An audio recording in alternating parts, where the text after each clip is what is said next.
KingSett Properties is a pretty big Vancouver development company, and lately they have been all over the news in a pretty negative light. The story is kind of complicated, and unless you really dive deep into it, it's hard to understand exactly what's going on. So in today's video, I'll do my best to explain it. A couple of quick disclaimers. Number one, I'm basing all this information from the articles that I have read.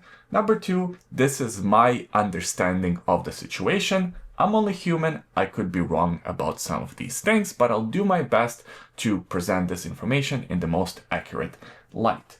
So there are three different projects that are currently sort of in question, and each one is related to the other. So first, let's talk about the project in Richmond called Minoru Square. This project was initially planned to be built on 5768 Minoru Boulevard in Richmond, and the project was supposed to consist of one office tower and three residential buildings, totaling 429 homes. This development wasn't actually started on. They were delayed until finally being cancelled.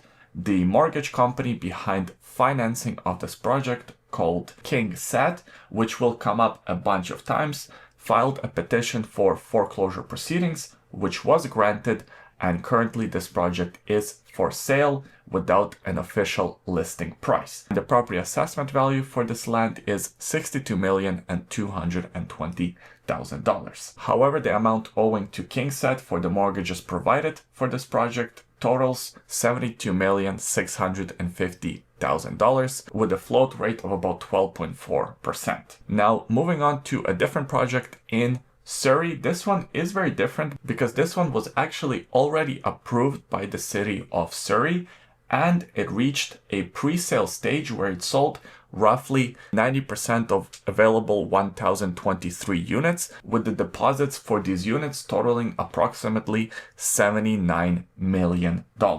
According to court documents, KingSett Mortgage Corporation, the same mortgage corporation as the one that was financing the Richmond project, has filed a petition to court to have this project go into foreclosure, essentially because they are owed $85,695,000. Now, this one is very interesting because 90% of the project is already pre-sold, and Thind argues that because of that, the project is actually valued at much higher price than what they owe to KingSett Mortgage Corporation. And in one way, yeah, that's true. But in another sense, they have to repay the loans and they have to sort of honor all the agreements that they have made with this mortgage corporation. Also, according to this article and to Thind property statement, the KingSett Mortgage Corporation decided not to provide them with the construction loan,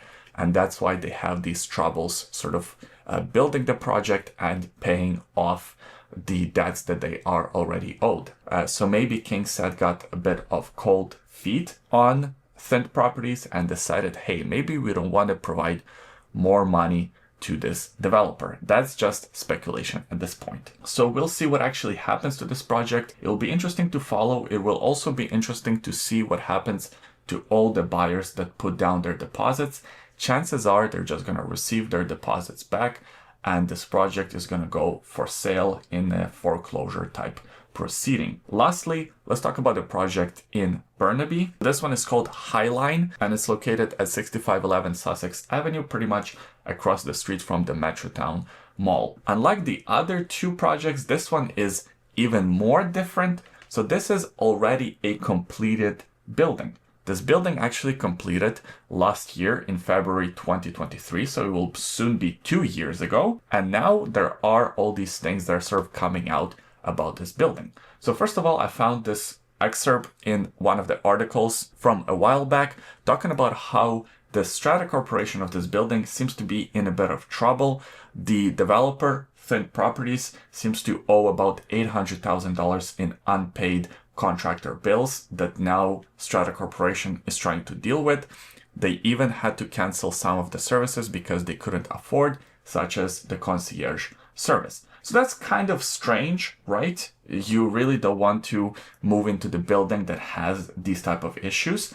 And also the Strata Corporation, chances are, will probably sue Thind Properties for those funds that they now have to repay to the contractors. Again, this video is not about that subject, but it's just important to note that that's also happening in the background of this building, or seem to have been happening in the background of this whole situation. Maybe it's been already resolved, but the more sort of urgent and the situation that's making all the headlines is the fact that the KingSett Mortgage Corporation is once again filing with the court to have a receivership of this project. And because this project is already completed, it has a different type of loan as opposed to the other two. This one has something called the inventory financing loan. So it's essentially a loan against already built inventory, which this building does have. And it seems very similar to the case of the other two projects where Thind Properties failed to make their monthly payments. According to the documents, KingSett is owed $146,020,000 with a daily interest rate of almost $43,000 per day.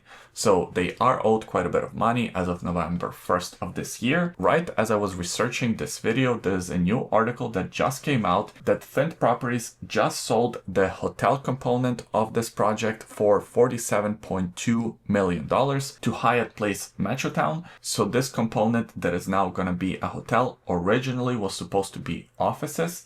And there's actually another lawsuit about it that I'm going to talk about in a minute.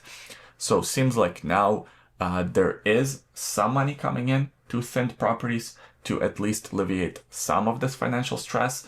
I don't know how that's going to work and how it's going to help against all these court proceedings, but it's important to note that now there is sort of another wrinkle in this whole story where the hotel component has been sold off. And remember when I mentioned a lawsuit just a minute ago? So there's actually a realtor suing Thind Properties for the commissions that this realtor is being allegedly owed. And originally it was supposed to be $800,000. I know a lot of people got angry online. What are these realtors even doing? Why is he making $800,000? Well, it's important to note that it's not a common thing in real estate to have such high commissions. Of course, these are pretty big projects that we're talking about. As you can imagine, a sale of a hotel is almost $50 million.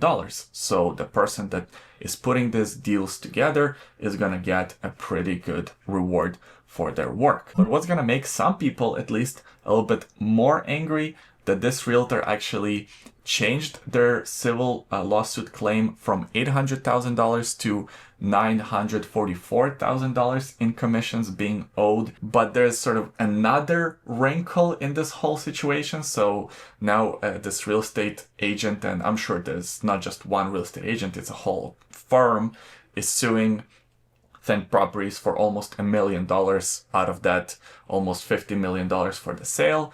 So we'll see how that plays out. So needless to say, there's actually a lot happening with this developer, and it seems like a bit of a mess and a bit of a nightmare. I'll try to keep you updated on this YouTube channel with any interesting developments of this story or anything else that happens in the real estate industry. Subscribe to this YouTube channel so you don't miss those videos when they do come out in the future.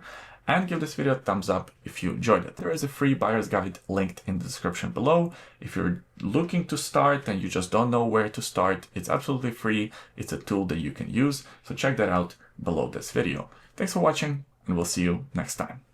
Bye.